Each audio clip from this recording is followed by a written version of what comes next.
మనం దేవునితో మాట్లాడే మాటలు, కొన్ని మాటల వల్ల మనకు తెలియకుండానే కొన్ని సమస్యలు మన నుంచి విడిచిపోతాయట. ఇది రాసుకోవాలి గుర్తు. దేవుని ముందుకెళ్ళి దేవునికి మొర్రపెట్టి దేవునితో మనం మాట్లాడేటువంటి కొన్ని మాటల వల్ల మనకు తెలియకుండానే కొన్ని సమస్యలు డీల్ అయిపోతాయట, కొన్ని సమస్యలు పరిష్కారం అయిపోతాయట, కొన్ని మనం ఆయనకి చెప్పినందున. ఏమో నాకేం తెలుసు, అక్కడ ఉంది మార్కు చెప్పాడు, నాకేం తెలుసు, ఏదైనా డౌట్ ఉంటే మార్కు బ్రదర్ని అడగండి. ఇక్కడ లేడు, అక్కడ ఉన్నాడు, పరదేశంలో ఉన్నాడు. ఎక్కడ ఉన్నాడు? పరదేశంలో ఉన్నాడు, అక్కడ పోయి అడగండి. అంటే దేవునితో మనం చెప్పేటువంటి మాటలు శక్తివంతమైనవి. నంబర్ 1. మనుషులతో మనం చెప్పే మాటలు కూడా శక్తివంతమైనవే.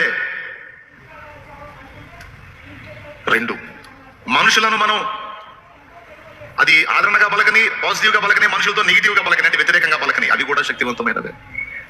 పరిశుద్ధ గ్రంథంలో సామెతలో అన్నాడు, కత్తిపోటు వంటి మాటలు పలుకువారు కలరు అని. అంటే కొంతమంది మాటలు మాట్లాడితే ఆ మాటలు ఎలా ఉంటాయంటే కత్తితో పొడిచి చేసిన గాయం కంటే కూడా ఎక్కువ బాధను కలిగిస్తాయి.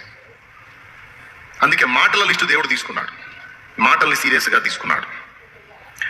త్రివిధమైన వాక్కు: 1 దేవుడై ఉన్న వాక్కు, 2 నిర్మాణాత్మకమైన వాక్కు, 3వది ప్రయోగాత్మకమైన వాక్కు.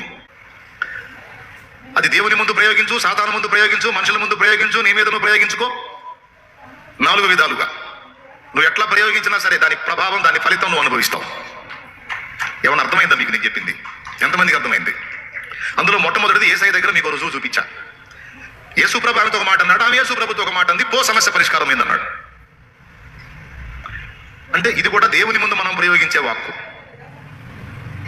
ఓకేనా? కొన్నిసార్లు దేవుని ముందు మనం ప్రయోగించే వాక్కు మన ముఖం పగలగొట్టింది, కొన్నిసార్లు మనకు లాభాన్ని కూడా తెచ్చిపెట్టింది. ఇప్పుడు పేతురు ఏమన్నాడు? వీరందరూ పారిపోయినను నేను నీ కోసం నమ్మకంగా ఉంటాను, నేను పెద్ద నమ్మకస్తుడిని, నాలాంటి పనుడు ఇంకొకళ్ళు లేడని చెప్పాడు. అప్పుడు ప్రభు దాన్ని పట్టుకుని ఈ రాత్రి తెల్లవారేసరికి 3 సార్లు అసలు ఏసెవరో నాకు తెలియదని పశ్చాబద్ధం ఆడతావు, ఆ తర్వాత కోడి కూసిద్ది అన్నాడు. ఇదేం ప్రయోగం? ఇది కూడా యేసు ప్రభుతో చెప్పిన మాటే. కనాను స్త్రీ యేసు ప్రభుతో చెప్పిన మాట వల్ల ఆమె కుమార్తెకు పట్టిన దయ్యం వదిలిపోయింది, అక్కడ సమస్య పరిష్కారం అయింది ఆమె పలికిన మాటతో. కానీ ఇక్కడ పేతురు పలికిన మాటతో సమస్య వచ్చింది. జస్ట్ మీరు రాసుకుంటారు గుర్తు, అట్లా కోట్ చేసుకుంటారని చెప్తున్నా. ఆమె పలికింది వాక్యే, పేతురు పలికింది వాక్యే. కానీ ఆ వాక్కు ద్వారా ప్రభు ముందు ఆ మాట పలికినప్పుడేమో సమస్య పోయింది. అదే ప్రభు ముందు పేతురు పలికిన వాక్కుతో పేతురుకు ఆ రాత్రి శోధన వచ్చింది. ఎంత శోధన అంటే జస్ట్ కొన్ని గంటల ముందు దాకా ఆయనతో ఉన్నాడు, గంటలు తిరిగేసరికి ఆయన ఎవరు నాకు తెలియదు, అబద్ధాలు ఆడాల్సి వచ్చింది.